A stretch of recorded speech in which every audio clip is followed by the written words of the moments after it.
Welcome, everyone. Thank you so much for joining. While everyone has a minute to dial in, I will just go through a couple of housekeeping items before we get into this amazing conversation with Dr. Shefali. So, I am Melanie Bond. I'm the Director of Brand and Community here at Nanit. I am the mother of two children. I have a 2-year-old daughter and a 4-month-old son. So, I am personally very excited for this conversation. I've already learned so much from all of Dr. Shefali's amazing content. I'd love to quickly introduce Dr. Shefali before we start the conversation.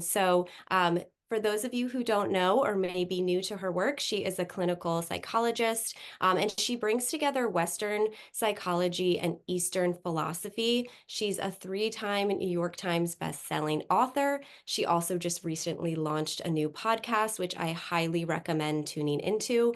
And we are just absolutely thrilled to welcome her today and really have a meaningful conversation around conscious parenting. So, Dr. Shefali, I would love to kind of start the conversation around, what is conscious parenting for those of us who might be a little bit new to this concept? What exactly is it, and how is this something that we can use as a parent in our day-to-day life? Perfect. Thank you for having me. Welcome, everyone. I'm so happy to be here with you. So, in order to understand conscious parenting, we need to just move back for a moment and pan out to understand unconscious parenting and traditional parenting. Most of us were raised unconsciously in the traditional model of parenting. What is the traditional model of parenting? All of you will recognize it very quickly. It's where your parents thought they owned you and they got to dictate to you how you lived your life and told you what to do, what to think, how to feel. And if you didn't follow, they felt it was their right and might to unleash whatever punishment they chose. And so the onus was on them to fix you, to create you, to make you into who they thought was the best person you needed to be according to them. So you had to pray to their God, you had to follow their ways, you had to listen to their traditions, you had to basically be tethered to their psychological lack of awareness, whatever that level was. And the parent didn't feel it, they had to do any work on themselves. So conscious parenting is the opposite of all of that, right? It turns the old paradigm on its head. What do I mean by that? It asks the parent to look at themselves. It asks the parent to examine their childhood baggage, their conditioning, and realize that the child is not their puppet. Their child is not their product. Their child is their own being, and their role is to be very present, very connected. It's not about, drinking alcohol with your 7-year-old. It's not about, telling your child everything because they're your best friend. No, but it's about understanding that your child is their own unique spirit, and your role is to guide that spirit according to its destiny, so to speak. So it's a revolutionarily different way of raising your children. And I've written 7 books, 6 of which are parenting books. One is about the woman, which is my favorite book. And I have a podcast called Parenting and You. All of this because conscious parenting is so hard to do. You see, it's such a new way to parent because we're breaking out of the mold that your parents and my parents raised us in. And if you're a young parent in your 30s, you're very blessed and privileged because you have people like us who are laying the foundation for a different way to raise our children. I never had any of this information. So I screwed up my kid, but you have a new opportunity. And let me tell you, I use conscious parenting every day of my life to save me from all my unconsciousness. And if I didn't have it in my own life, I literally would have damaged my child because we as parents don't realize how how indoctrinated we are to control and micromanage our children.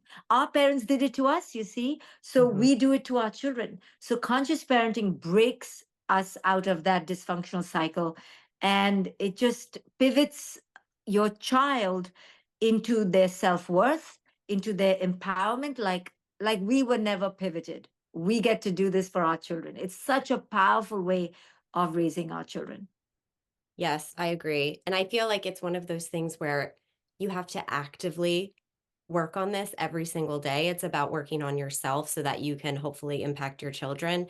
Someone just asked something in the chat that I want to integrate into the conversation because I think it is very important. Is is it too late to start? Like if you already have children who are older or even if you just have a toddler, like at what point can you start using some of these techniques? Is there a point when it's too far gone and you can't? Yeah, I use it every day. My daughter's 21 years old. And of course, you want to ideally use these techniques when your child is from 0 to 10. But like I said, most of us didn't have this information. I didn't have this information. So it helps me now to do less damage in the present moment. It also helps me heal my past because Mhm. conscious parenting is about raising the parent. I'm always raising myself in every moment with my child and in all my relationships because conscious parenting teaches me how to raise my own inner child. So, because it's teaching me to do that, I use it every day in every relationship. You have to read the books to really go deep in what I'm saying, but hopefully, this conversation will begin to pivot you and intrigue you enough to pick up a book and to begin to do the work.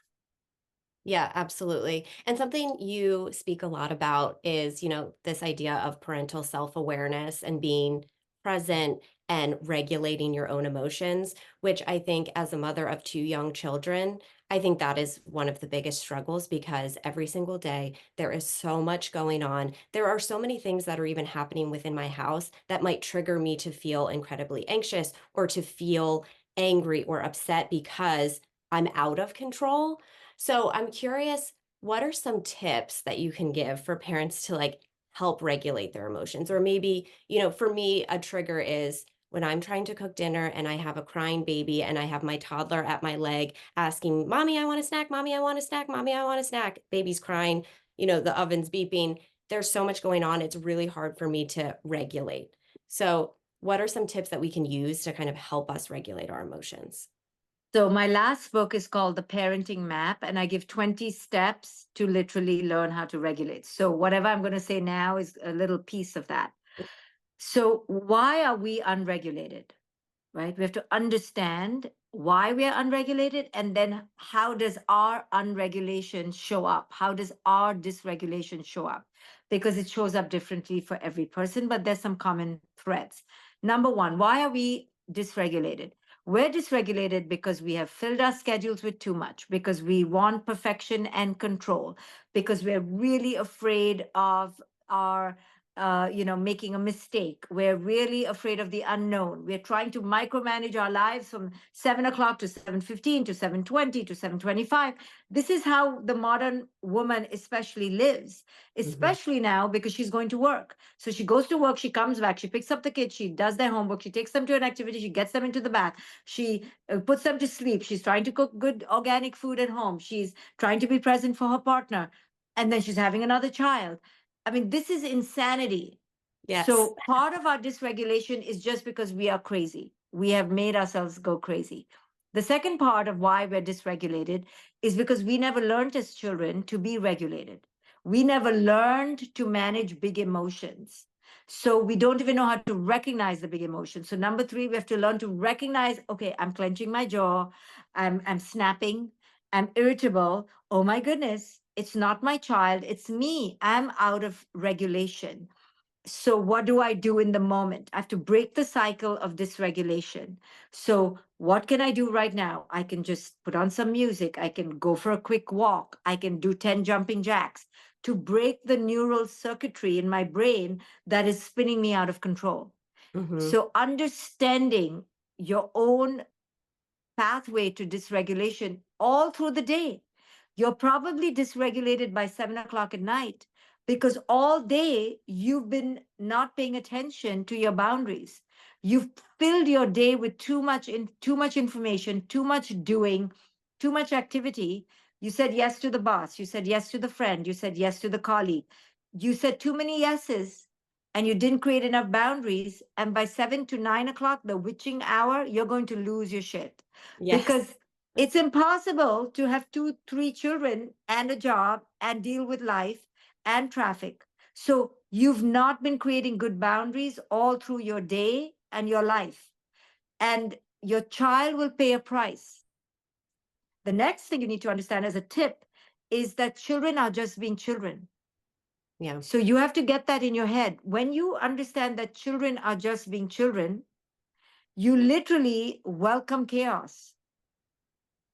So when they're not having a tantrum, you're actually having a panic attack. You're like, something's wrong with my child. Conversely, if you're ready for the tantrum every 5 minutes, then you are less holding on to perfectionism. You're less likely to get angry and frustrated because your perfect fantasy dinner is not working out. And you're just ready for the shit show. It's a shit show. If you have more than one, if you have one child, it's a shit show. If you have more than one child, you did this to yourself and there's no recovery till they're 25. I mean, it's just a ride into hell. Why is this a good tip? It's a good tip because you let go of the need to be perfect and you let go of the need to have a perfect family moment and you let go of the need to have no drama and no tantrums. Let go of the need. It's your need. Children will have a tantrum every day, every 10 minutes till they're 25, and some way or the other. And of course, as they grow older, they can regulate, but you'll get it every week. There is no escaping the fact that this is how children are. Hmm. So let go your need for it to look different. So then when the child breaks down and has a tantrum or hits their sibling, you're like, here it is, number one of the next 10. So don't expect perfection from yourself or your child. So then you can stay regulated. Regulation occurs because we've not learned to cope with the chaos of life and the Hmm. chaos of our own feelings from childhood. So anytime we're anxious, we yell at our children because we blame them, but Right. it's not them. They're going to spill the milk. They're going to wake up at night 5 times. They're going to pee in their bed. They're going to scratch their siblings' eyes out. They're going to spit at you. You are dealing with wild animals. And you think that you're in control. And the more you think you're in control, you're actually going to be out of control. Yes. You said so many things that resonate with me. One thing is, about this idea of they're just being children, right? And I always have to remind myself, like, they're not giving me a hard time. Sometimes they're having a hard time because they're a child and they, haven't fully developed yet. So sometimes I try to remind myself of that. And then also you touched on this idea of perfection, which I think is something that we all struggle with. And especially in the world of social media, we see so much perfection, especially from other people who have multiple children, way more children than I have. And I'm like, how are you getting this family photo? How are you going on vacation with your kids? I can't even go to the grocery store alone at this point. So I think letting go of perfection is so helpful because hopefully it will make you feel a little bit less stressed and less anxious. But I do want to ask, when you aren't able to regulate and you make a mistake and you say something to your child that you regret, what's the best next course of action? Because I think the way that we grew up is, a lot of our parents didn't apologize to us necessarily when they made mistakes. And so something I am very passionate about is, modeling that for my children, like, how to apologize and how to have that type of conversation, especially with younger children.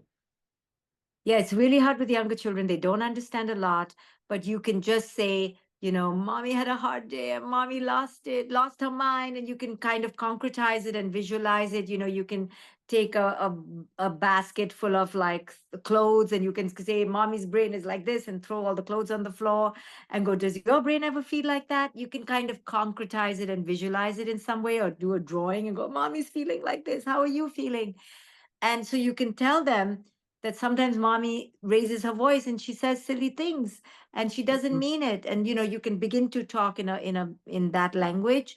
But I think the most important thing, more than apologizing, which is understood that you should do, is that you look at that freak out moment as an invitation to ask yourself, okay, what's really going on? Mhm. So that I can really take accountability and change my behavior. So I'm not just saying sorry, but I'm truly creating repair by changing the behavior. You know, maybe you and your child can create a system. Every time mommy's feeling out of control, I'm going to raise this flag. So mommy's going to start screaming because she can't handle it. And when baby feels angry, you can raise the flag too. You can have different ways to talk about being out of control. Actually, that's a human thing to do, and actually that'll make your children feel better, that we all have crazy moments. Right. You can put it a chart on the wall. Oh, mommy's having a crazy moment, number one for the day, and everyone can kind of honor their crazy moments. That is actually very adaptive because you're calling the elephant in the room and you're allowed to be imperfect humans rather than the shield of perfectionism and stoicism, and then they feel the anxiety building. So talk about it, express it, apologize, and change it, right? These are all important things to do, which our parents never did with us. Yes, I think the idea of repair is so important because obviously apologizing and acknowledging when something happens is incredibly important. But I think that next deeper step, like you said, is how do you repair so that it like doesn't become a cycle or a pattern, that you're consistently blowing up when you feel completely, unregulated. Something you talk about a lot is like the masks we wear as parents. So I'd love for you to talk a little bit about like what are these masks and kind of like what does it mean in terms of like how we parent? So when we were children, we had to adapt to our parents' unconsciousness or culture's unconsciousness. Maybe a school bully or a teacher who was really rude to you, or your parents were fighting all the time. And in order to cope, we wore masks. Somebody became the uber good girl. Somebody became the comedian. Somebody became the super achiever. Somebody became the star athlete. Somebody became a people, fixer. So we wore these masks to adapt and to control the uncontrollable environment. And these masks stay with us every time we're anxious. We employ them, and then when we become parents, there's so much opportunity for anxiety, right? We are so anxious as parents because we're trying to control these little beings and we find it so hard to control them. And we're living in nuclear families where we don't have tribes and aunties and uncles. So we have nobody to help us. So we're super stressed and anxious. We are always employing a mask. So my mask, and people can put it in the chat once they figure out what their mask is. My mask is that of a fixer. So I talk about five masks: the fighter, the fixer, the feigner, the freezer, and the fleer.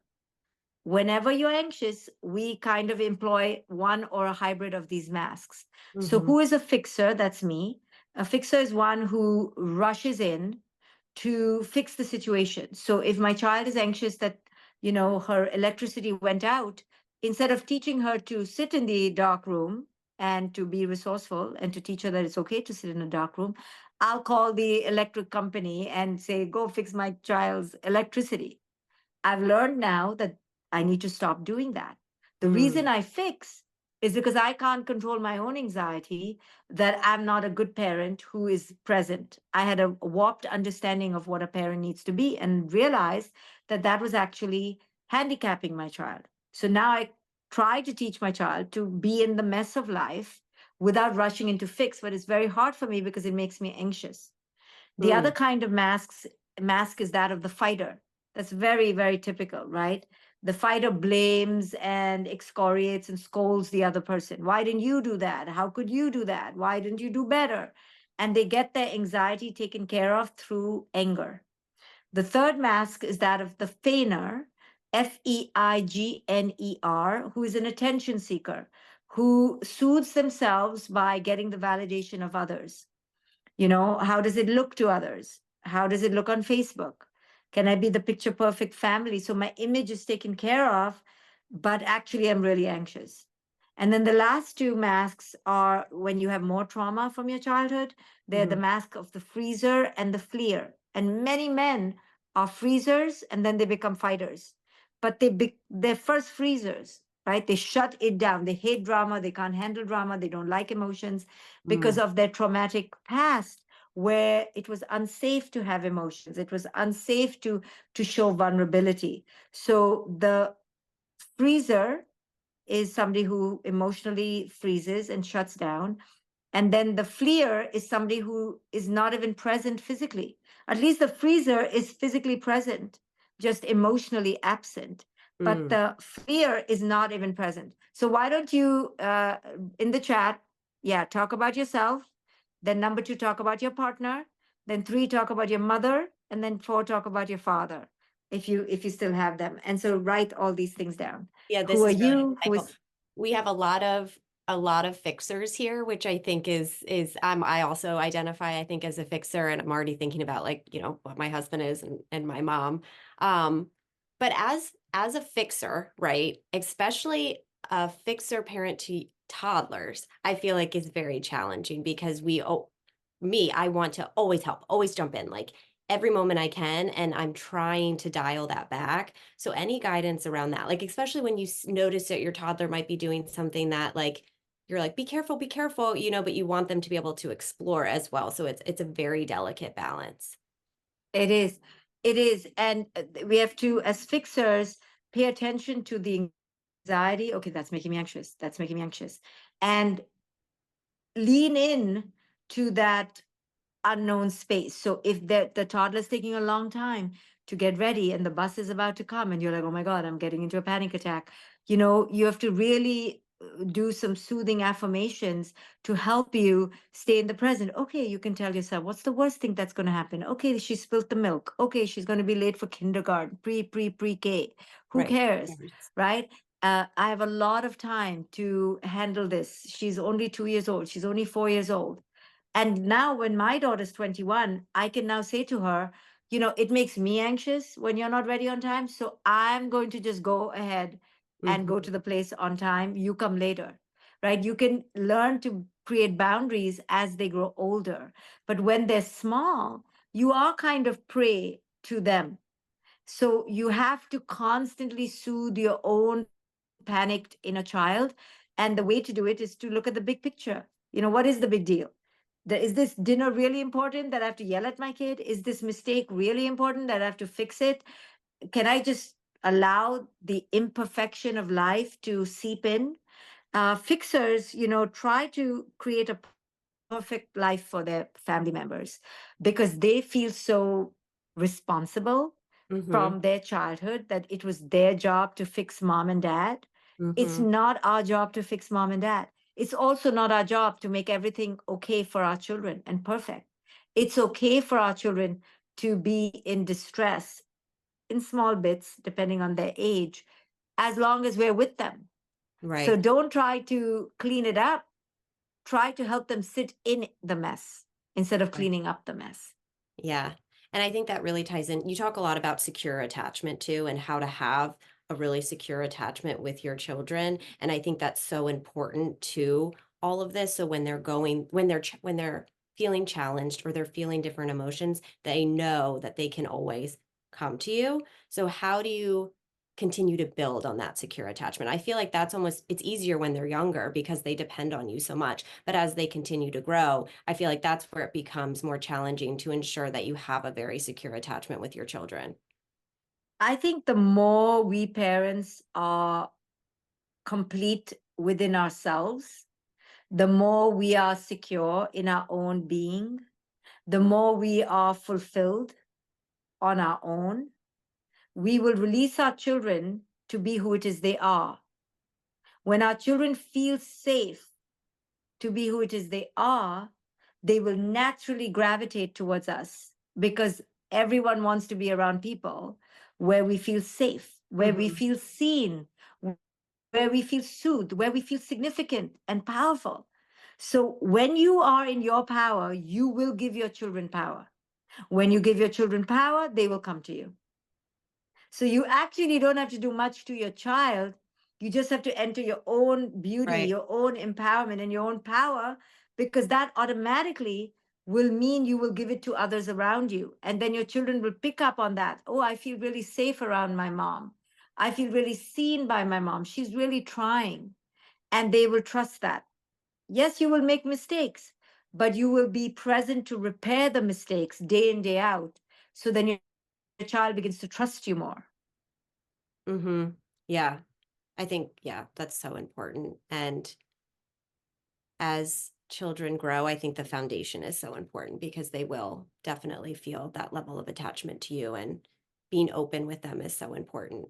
and Um, and therefore you can't shut them down. You can't yell and scream at them like a lunatic, because that will create distrust. They will say to them, they will think to themselves, this is an unsafe place. I cannot be myself. I'm terrified to be myself, so I'm going to withdraw my love and my attachment. mhm, So we as parents really have to be careful to allow our children to feel safe with us. They're allowed to make a mistake. They're allowed to mess up. They're allowed to forget. And you also model it by you allowing yourself to mess up. It's okay to mess up.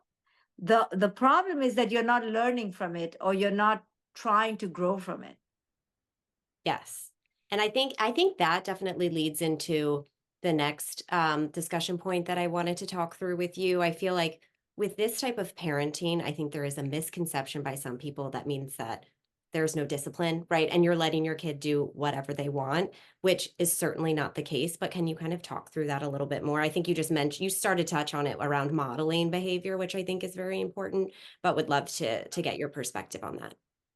Right. So I don't believe in discipline in the way that we've been taught discipline, which is fear mongering, shaming, punishing, scolding, and controlling. I believe in creating the conditions for your children to rise. So don't buy the cookies and then keep telling the kid not to eat the cookies. Just don't buy the cookies. Don't give your child a phone until you're ready to have a contract around the phone. Turn off the Wi-Fi. Don't set your child up for failure and Mhm. then punish them when they fail. Create the conditions mindfully for them to succeed. So that's number one. Number two, I believe in natural consequences. So if the child drops something, then they can help you clean it up. If they steal something from a store, they don't have to be shamed about it. You can go back and create repair with the store owner, and they get to apologize and write a letter. Mhm. The other day I saw a video of a parent shaving the child's hair off because the child bullied somebody at school. Now, I was happy that the parent was, taking some action, but the parent literally bullied the child, and the child is crying and being videotaped Yeah. while the hair is being stripped off its scalp and put on social media. So the parent is bullying the child for bullying another child, you see? So I don't believe in that. I believe in natural consequences that are compassionate, that are forgiving, that are loving, because children need to be told that they are beautiful, that they didn't mean it, that they are growing. I always say children only act out for three reasons. Number one, they haven't lived long enough, so they haven't practiced. Number two, their brain hasn't developed, so they just don't know how, they don't have the skills. And number three, they may not have self-worth. They're feeling unsafe, they don't trust, so they are scared of the teacher, they're scared of failing. So these three are the only three reasons why children don't behave. Trust me, it's only these three reasons. So if you can understand that, you don't take it personally. You go, okay, what could it be? What do I need to do as a parent? Do I need to skill build? Do I need to help them practice? Do I need to raise their self esteem? What do I need to do? And once you think of it very clinically, you don't get caught up in the person, in the personal, and yell at your child and react to your child. You actually can be very mindful and loving and compassionate and create the natural consequence to that behavior.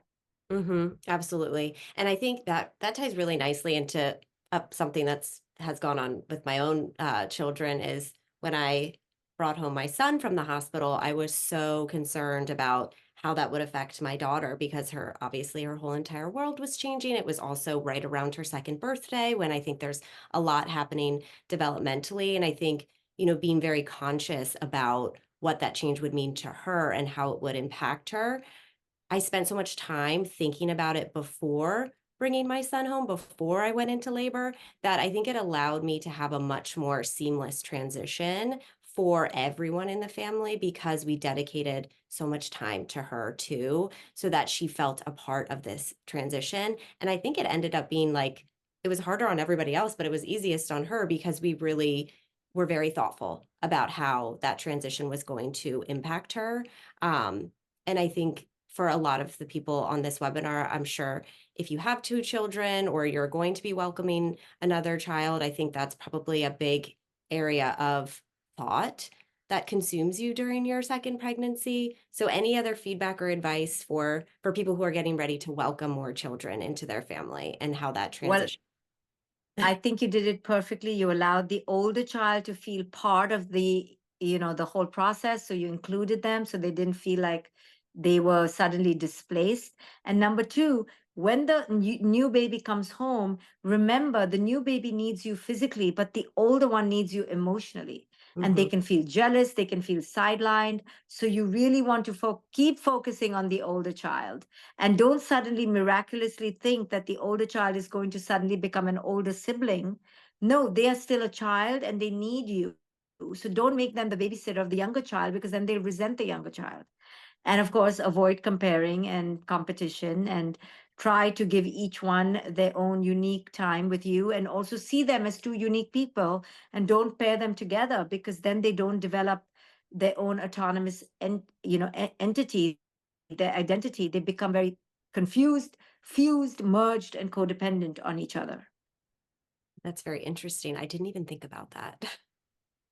I think we've definitely been very thoughtful around how we make sure that we spend alone time with both of our children so that they feel a sense of connection to both me and my husband.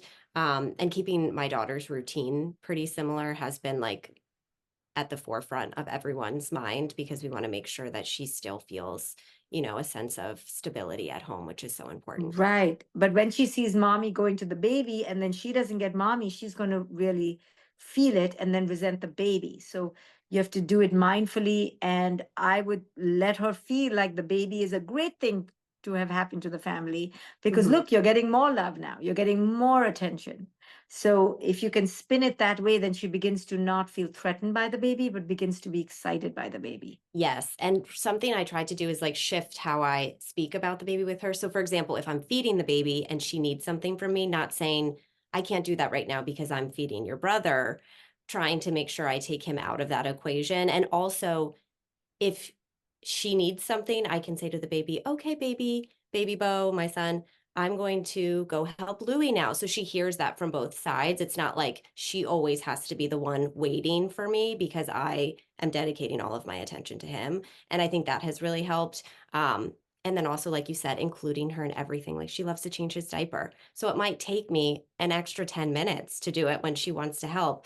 But she's so excited that she can be a part of that. And she feels really proud that she can help change her brother's diaper. So Exactly. those So little what moments. you're saying is that you've shifted the child feeling resentful and outcast to the child feeling included and part of the journey. And that's so empowering for your child, isn't it? And it's going to help her to feel a lot of kinship and affection for the younger one because of it. Yes, yes, that's the goal. So we're still working on it every day, but it's definitely helped. Excellent. Um, okay, I would love to move into Q&A because I'm seeing a ton of questions come through. But before we dive into Q&A, uh, any thoughts, anything we missed in the conversation that you would like to share? Um, Just that it's just so many scenarios that people will have, and it's hard to answer each one. And that's why my podcast is so amazing because I have two different parents each episode that you will begin to turn your own wheels around because you'll find so much universality and commonality with them. So make sure you tune in because that's watching me doing coaching, that's answering questions in real time. It's called Parenting and You. So then you'll get real practical understanding of what I'm saying because it just sounds like words, but once you see me in action and you begin to apply it, it takes practice. Conscious parenting, you will do for the rest of your life. There's no end to this. And read the book, The Parenting Map, because it's really 20 concrete steps to help you get to a better place. Yes, and I will plug your podcast, especially for someone who, if you're busy and they're short episodes, I think they're about like 30 to 40 minutes each. And the one I listened to this morning, I think her son was like a teenager. But everything that you went through, like even applied to me with my little Right. children. So I highly recommend it. And you can visit Dr. Shefali's website and you can actually submit your current challenges and you might be selected to be on her podcast. So we encourage you to go there too. Okay, first question. I find it hard not to get involved in my adult daughter's way of living, even though I know that it creates so much of resentment. I tend to give unsolicited advice, which comes mainly from my fear. Please suggest how to manage fear so that I don't project my emotions onto her. This is a great question. It's something we all do because we're all so nervous for our children. We want the best for them. We don't want them to do things we've done. We are talking from experience and they don't want to listen, right? So that really upsets us because we feel like, oh my God, just listen to this so we can save money, time, effort, energy. But here's the thing. Our children, especially adult children, need more from us, that we listen to them and tune into them and be curious about them and trust them, than they need our advice. When our children, especially grown children, get too much advice from us, it actually diminishes their inner empowerment. It makes them feel, wow, my mom must be thinking I'm really stupid because every day she calls me and tells me 10 things. So the way you can kind of do both things is to let the child know, listen, it's not you. I'm a bloody nervous wreck. It's me. Sorry, I have to ask you 10 times like a maniac whether you put off the lights or you took your passport. Mm-hmm. But it's not because you're crazy. It's me. Help me, please. It's not you, it's me. Right. So if just by doing that to your adult child, you can at least vent it out. I'm really nervous that you're going to get lost in Turkey or whatever, get lost in the mountains. It's me. I'm nervous, right? There's a big difference versus telling the child, don't go to Turkey, don't climb the mountain. Why aren't you climbing a different mountain? Why are you wearing jeans? Why aren't you wearing sneakers? Very different energy. So one is owning and then expressing versus projecting, controlling, micromanaging. And grown children do not like to be micromanaged. You don't like it, they don't No. like it. So if every time they come to you, you give them 10 things to do or think about, they're going to start distancing themselves from you. The other day I even just told my friend that, oh, I'm going to visit Italy, for example, and she gave me a list of things to go see. Even that felt like pressure to me. I was like, I was just telling you I'm going to Italy, you Yeah. see. And I realized, wow, she's just being a good friend. But I immediately bristled. Imagine what our children do, right? They don't want to be told what to do. After a certain age, we have to learn to bite our tongue and just zip it and really think before we talk. And especially after 21, oh my goodness, you need to just go into the backstage, support them, and you have to let them go and release them. Now, having said that, there are some times when there are red flag behaviors that you have my permission, not that you need it, to swoop in and create an intervention. So, for example, if your child is 21 and older and they're an alcoholic or a drug addict or they're having Mhm. indiscriminate sex and unsafe sex, they may not listen to you, but you have carte blanche, you know, permission to express your worry. But Mhm. again, tell the child it's your worry because they are free to do whatever they want now.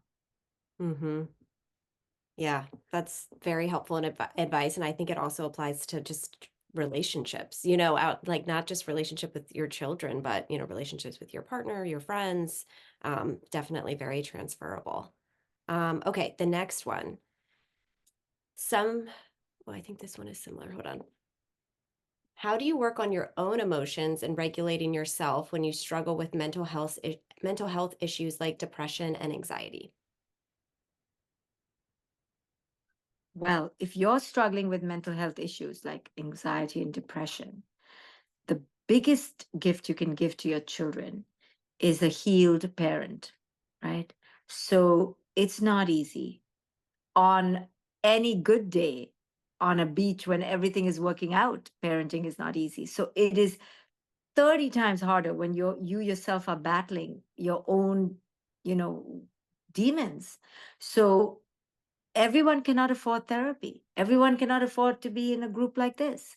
So I'm not sounding elitist and inconsiderate when I say, oh, just go for therapy, because I recognize many people can't do that. But that's why we have books, we have the internet now. We have my free podcast, for example. We have other parenting podcasts for free. Get help. Hmm. Don't be embarrassed to get help, because parenting your child from anxiety and depression is going to make it so much more difficult, and your child doesn't deserve that. Your child deserves the most healed parent possible. And I tell all parents, if you're not doing the inner work, if you're not meditating, you're not looking at yourself, you're not looking within to heal your own stuff, your children will pay a price. Your children will suffer because you are damaging them by being inconsiderate, by being, you know, unconscious. And we owe it to our children to present as the most healed person ever, you know.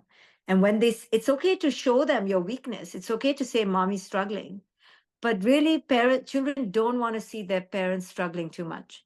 They, Right. the world is too unsafe for them. They need to see us be the bastions of power and safety and security. So Right. we need to do that inner work privately and show up for them consistently in body, in mind, and spirit. Yes. That was very helpful. Thank you. Okay, next question. My mother watches my 7.5-month-old. How do I deal with her style of grandparenting toward my child as he ages when she's never done inner work herself? She's a Mhm. perfectionist, tries to control everything in her environment, excessively neat and organized, judgmental, comments on other people's bodies, etc. I feel like this is a question that probably a lot of people relate to, especially, if you have parents who aren't doing any inner work. This is a big one. Okay. So, firstly, we cannot bubble wrap our children forever. They're going to meet annoying grandma and idiotic, best friend, and silly people who say stupid things and hurt their feelings, and the grandpa who always says, you're too fat. This is just the way it is. We cannot bubble wrap our children from every single unconscious person.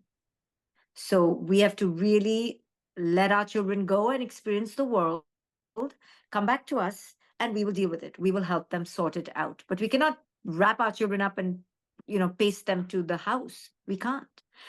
Having said that, if you are going to use your parents as babysitters because it's free help, it's gonna come with a price. Mm, Okay, the price of getting free help is that they're unconscious crazy, you know. So you want the free help or you want quality care? Which one is it? Very few people get both free quality care from grandma and grandpa, right?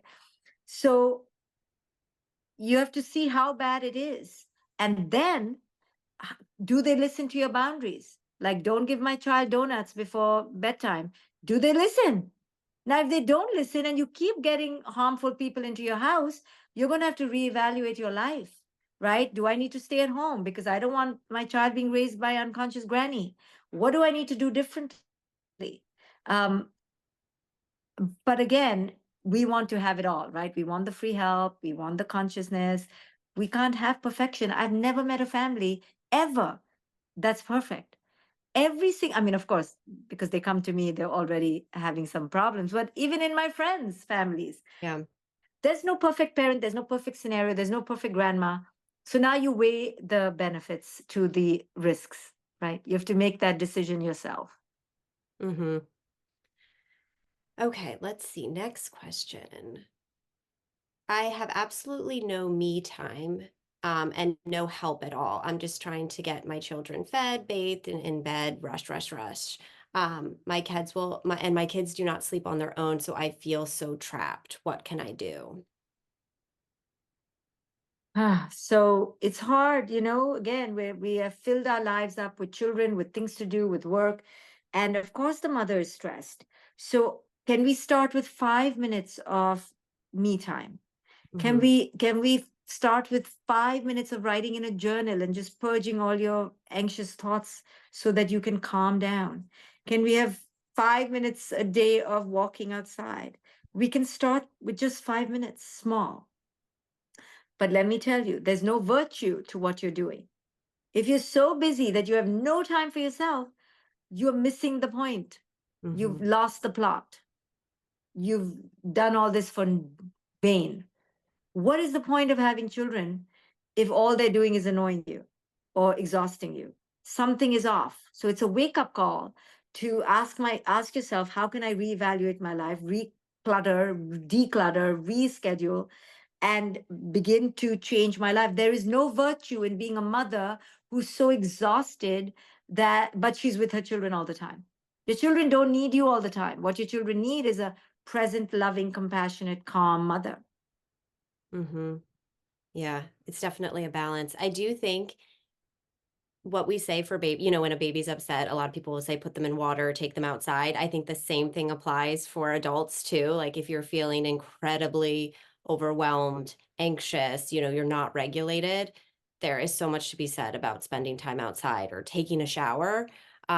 Obviously, that doesn't solve all problems, but for someone who has no time for themselves, I do think it's helpful to try to build in some sense of you time, even if that is a walk outside, as like minimal as that is. I do think it helps a little bit. Um, Yes. Especially in the early days of parenting, are so challenging when you're just trying to like figure out a new rhythm. So you do have to, like you said earlier, let go of perfection, because I think that's part of it too, is we hold ourselves to this standard that is just unattainable. Exactly. Absolutely. Okay. And we have a couple more questions. These are also great, so it's hard to pick which ones. When you were raised by an unconscious parent and you are now a parent, how do you get over the fact of you needing your parents' approval or making sure your parents approve of what you are doing, even as an adult? Like, for instance, my parents don't approve of me being a stay-at-home mom. Yeah, but it's the same cycle repeating itself, right? All your childhood, you were looking for their validation, and now you're still looking for for their validation. What this means is that you haven't adulted up. You haven't healed yourself. You haven't parented yourself. You're still a very little child wanting mommy and dad to approve of her, and it's going to bleed into your parenting. So when are you going to adult up? When are you going to realize that you don't need mommy and daddy to validate your choices and to see you? Do you see yourself? At some point, all of us have to let go of our parents. Our parents are damaged. Our parents are dysfunctional. Our parents are unconscious. When are we going to let them go? At which point does it become our responsibility to release the cord and to untether ourselves from our parents? Our parents should retire themselves after the age of 25. Once we turn 25, don't expect your parents to parent you anymore. You have Hmm. to parent yourself. At some point, we have to grow up, and our parents have a right to live their own unconscious lives or live their own lives. I remember when my father was around 60 years old, he kind of retired, and it hurt me as a child, but I appreciated it. He was like, I don't need to be your daddy anymore. You now are grown up. And I didn't like it, but he was right. And it's time for us to retire our parents and fire them and become our own parents and stop expecting them to give you something that they've never given you. Hmm. You know, Yeah, it's a lot. it's a lot. Okay. Last question before we wrap up. This was asked a couple of times. How to deal with an aggressive child without physical punishment. So, like if your child is like hitting you, biting you, that type of thing. The worst thing to do with an aggressive child is physical punishment. So just throw that out the window because that's going to make everything worse. The best way to deal with an aggressive child is to really understand the underlying need, declutter your schedule, Mm. calm down, make life very simple. Maybe it's a child who has ADHD or who's hyperstimulated or is too difficult during transitions. So they need a lot of slowing down, a lot of calm, a lot of presence. So the worst thing to do with an aggressive child is to become aggressive yourself. So aggressive children are aggressive because there's inconsistency, there's chaos in the house, there's too much going on, they're overstimulated, and they need room and space to get their feelings out. Children are not just aggressive, Mm-hmm. they respond to their environment aggressively, but they're not just aggressive for no reason. So we have to figure out what the underlying reason is. And it's typically because they're feeling out of control and they are angry because they have lost control of their lives. So finding way to empower children, letting them help in the house, giving them responsibilities, allowing them to mess up, but to take charge, allowing them to feel competent are very important ways to get a child to be de-escalated from their aggression. Mm-hmm. Yeah, it's definitely a mindset shift of like, I think it's also, scary as a parent when you see your child behaving that way, you feel so out of control. So, Yes, yes. And then you don't want to be talked badly to, and your old memories of being yelled at by your parents mhm, come back. But your child needs you to be present. Don't you can't become a whimpering, scared little child, because then that makes them feel like they're really bad. They're not mhm. bad. They're out of control because they don't know how to deal with their feelings. And you need to help them deal with their feelings. But if you're getting all caught up in your feelings, you're not going to help your child. Yes, definitely. Well, I want to thank you so much for this incredibly informative session and discussion and all of the questions that you answered. Before we wrap up, any final parting words, especially given, all of the great questions that we answered? Anything else you'd like to share with our audience today? I think the goal of parenting is not to be perfect. The goal of parenting is to really use every day with your child to connect to yourself, to be more present, to be attuned to your own needs, to heal your own baggage. Then, quite naturally, you will be present to your children. The Mm-hmm. goal of parenting is not to raise a superstar. Let your children be ordinary. Let them be average. Let them be safe in who it is they show up as. Your goal as a parent is not to make them happy, is not to create a perfect life. This is why you're so stressed out because you're trying to do everything so perfectly. The goal of parenting really is to parent yourself. When you do that, everything else falls into place.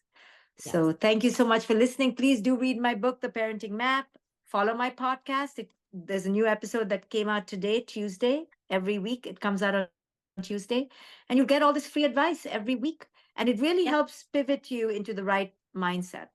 Yes, absolutely. And also follow Dr. Shefali on Instagram. She puts out amazing content there. Thank you again, Dr. Shefali. This was absolutely amazing. We have so many takeaways here, so much learning that we all need to continue to do, but we appreciate your time and your wisdom. Thank you, everyone. Thank you, Nanit. Thank you so much for being such a great host, Melanie.